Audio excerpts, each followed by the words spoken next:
Assalamualaikum warahmatullahi wabarakatuh. Ketemu lagi dengan channel kami, Si Firman. Oke, pada kesempatan kali ini saya akan menjelaskan tentang pidana khusus PP 99 ketika mendapatkan remisi hanya mendapatkan setengah saat asimilasi dilaksanakan. Nah, tentunya ini untuk syarat asimilasi dilaksanakan ya, yang setengah sisa masa pidana itu harus sudah ada SK PB-nya ya untuk PP 99. Nah, kita langsung saja ya. Sebelumnya ini perlu diingat dulu syarat PB, salah satunya di sini ya, telah menjalani paling sedikit 2/3 masa pidana dengan ketentuan 2/3 masa pidana tersebut paling singkat 9 bulan ya.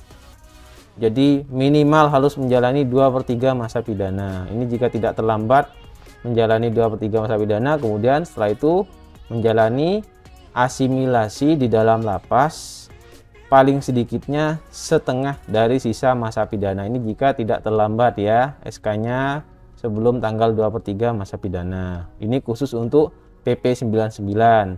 Untuk yang pidana umum di sini tidak dibahas karena sudah dibahas sebelumnya ya.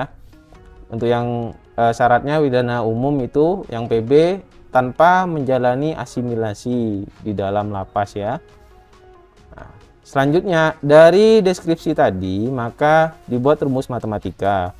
2/3 masa pidana ditambah setengah sisa masa pidana ditambah subsidiar. Ini rumus utamanya ya. Karena untuk pidana 4 tahun atau lebih biasanya ada subsidiar. Nah, jika mendapatkan remisi, ini ya, diingat untuk yang pertama, remisi dikurangkan sesuai waktu penerimaan remisi. Jadi pengurangannya yang benar ketika sudah mendapatkan remisi. Jika belum, itu hanya berupa perkiraan. Nah, kemudian jika remisi didapat sebelum menjalani asimilasi di dalam lapas, maka remisi yang didapat seluruhnya. Jadi misal mendapatkan 1 bulan, maka 1 bulan yang didapat. Jika mendapatkan 2 bulan, begitu juga. Sampai nanti sebelum menjalani asimilasi di dalam lapas. Nah, bagaimana jika sudah menjalani asimilasi di dalam lapas atau sedang menjalani asimilasi di dalam lapas mendapatkan remisi? Nah, maka remisi yang didapat saat menjalani asimilasi di dalam lapas berupa separuhnya, karena remisi yang dimasukkan itu ke dalam rumus setengah sisa masa pidana. Nah, ini ya, singkatnya seperti ini. Ketika ditambah remisi, rumusnya berubah menjadi 2/3 masa pidana ya, ini singkatannya. Kemudian dikurangi remisi, remisi di sini bukan residivis ya. Remisi sebelum asimilasi, kemudian ditambah setengah dari sisa masa pidana dikurangi remisi asimilasi ditambah subsidiar. Untuk rumus matematika, ketika ada setengah dikalikan variabel di dalamnya yang dikurangi di sini, ini bisa juga dituliskan, disederhanakan menjadi setengah dari sisa masa pidana dikurangi setengah remisi saat menjalankan asimilasi. Nah, ini jadi dasar mengapa ketika SK sudah didapat, sudah melaksanakan sedang melaksanakan asimilasi di dalam lapas, ternyata mendapatkan remisinya hanya mendapat setengahnya saja, seperti itu ya. Jadi dari rumusnya sudah jelas di sini, hanya mendapatkan setengah dari sistem pengali ini. Selanjutnya ditambah subsidiar, terakhir tambah subsidiar. Nah, sistem matematika ya perhitungannya itu ya, jika ada dalam kurung kerjakan lebih dahulu. Jika tidak ada dalam kurung, pengali dikerjakan lebih dahulu. Nah, di sini setengah dengan dalam kurung, jadi ini dikerjakan dahulu, baru nanti penjumlahan dan pengurangan dikerjakan, seperti itu ya. Oke, kita langsung saja ke contoh ya. Nah, contoh di sini saya hanya nyontohkan satu saja ya, karena jika terlalu banyak itu nanti bingung di pembahasannya, nanti tinggal ditambahkan saja. Untuk yang terlambat bisa mengecek di video saya sebelumnya di contoh perhitungan PB dan CB, di situ ada contohnya. Nanti hanya pengurangan remisinya saja yang berubah ketika diterimanya saat menjalankan asimilasi dalam lapas, itu remisi yang dikurangkan itu hanya separuhnya dari remisi yang didapat. Oke, kita langsung saja ya. Contohnya ini vonisnya 5 tahun. subsidiarnya 1 bulan. Kemudian sudah ada SKPB. Ditahan tanggal 19 bulan 5 2019. Ini saya ambil dari contoh WBP di lapas tempat saya bekerja ya. Untuk total remisi yang didapat sampai tanggal 13 bulan 5 2022. Jadi hari video ini dibuat, yaitu 4 bulan. Jadi 1 bulan remisi khusus, kemudian 2 bulan remisi umum, kemudian 1 bulan remisi khusus bulan ini ya. Jadi kemungkinan nanti bulan Agustus nanti 2022 itu akan mendapatkan remisi umum sebanyak 3 bulan. Nah, tanggal 20 bulan 6 2022 mulai menjalani asimilasi di dalam lapas. Ini karena sudah ada SK-nya ya. SK-nya sudah ada, kemudian 2/3 masa pidana itu di tanggal 19 bulan 5, jadi keesokannya sudah menjalani asimilasi di dalam lapas.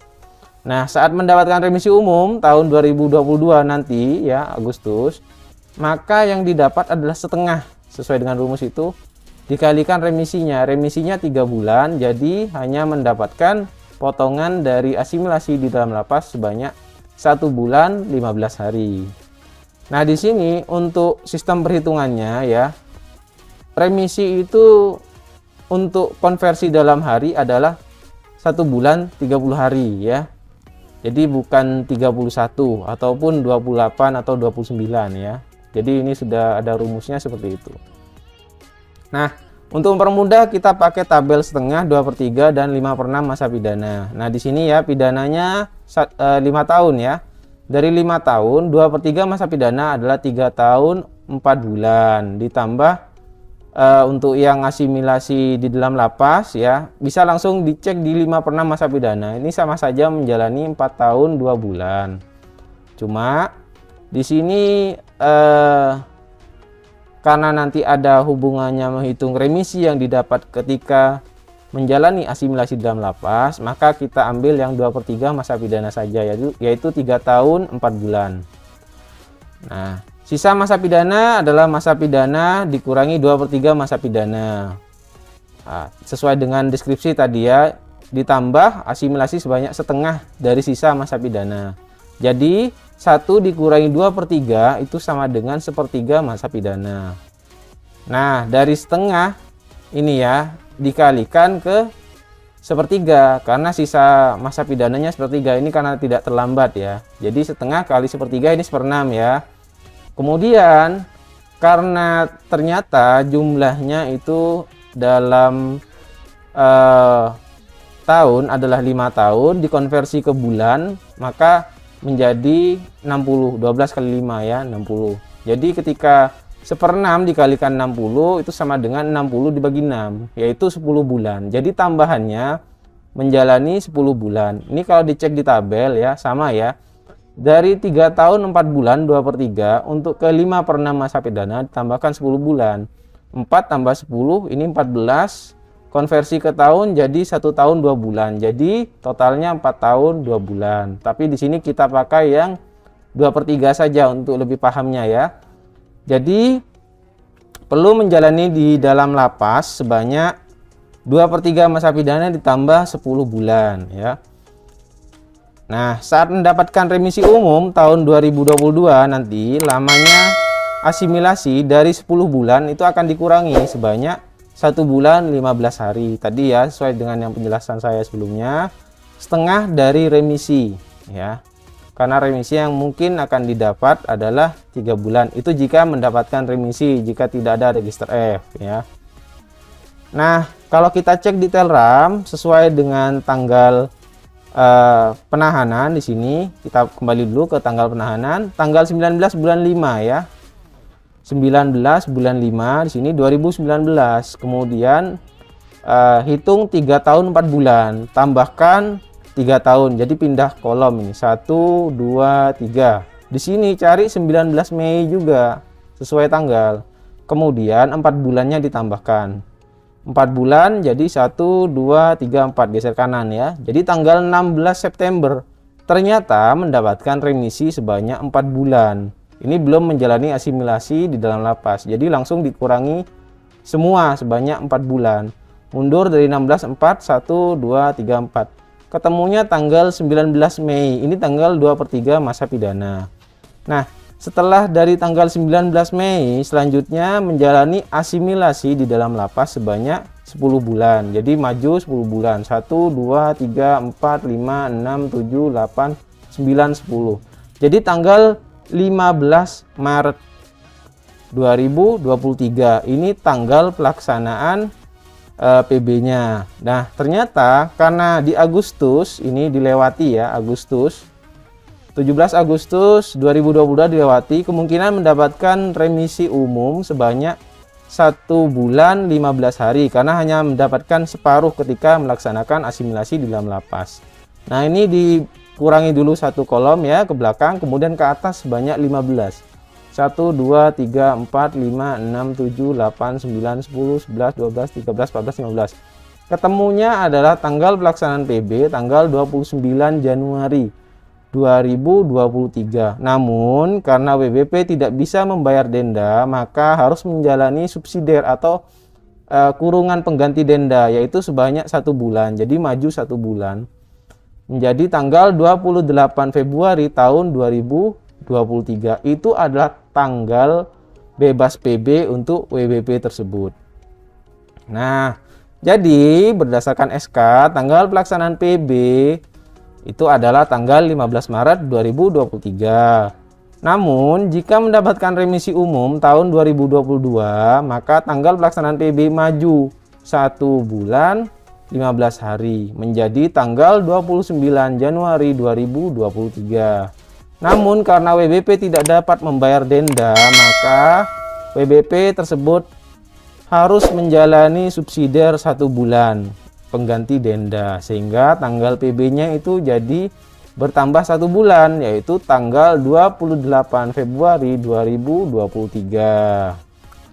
Nah, mungkin itu saja penjelasan dari saya tentang mengapa pidana khusus PP 99 ketika melaksanakan asimilasi hanya mendapatkan remisi sebanyak setengah dari remisi yang didapat.